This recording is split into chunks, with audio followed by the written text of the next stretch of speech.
Jaslu lura Johan u Nicolette Borch, koppja minn Birzebbuġa li nqabdu l-Indja wara li telgħu fit-3 ta' Marzu biex jaddottaw it-tieni bint tagħhom u kif kienu hemm il-pajjiż spiċċa f'lockdown totali.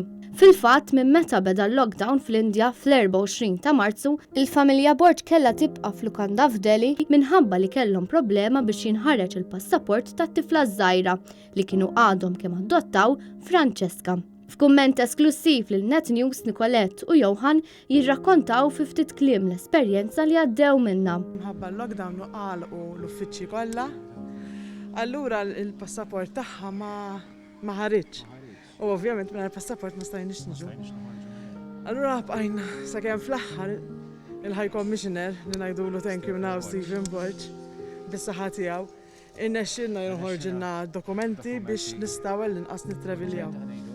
Stajna ħriġna minn hemm biex imbagħad tħanna fl-Ewropa u llum il-ġurnata wasalna id-dar tagħna nerġajna Malta hekk Alla jrid. Dakinhar il-koppja ingħatat l-għażla li jirritornaw lejn Malta bit-tifla tintbagħat lura lejn l-istitut.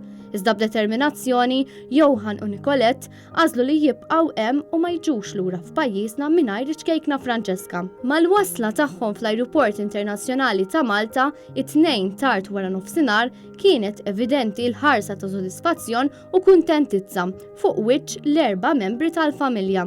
Dan hekk kif fl-aħħar issa jistgħu jkomplu jgħixu ħajjithom f'Birzebbuġa bħala familja waħda wara li kellhom jivvjaġġaw lejn Londra u mbagħad jaqbdu vjaġġ ieħor lejn Malta.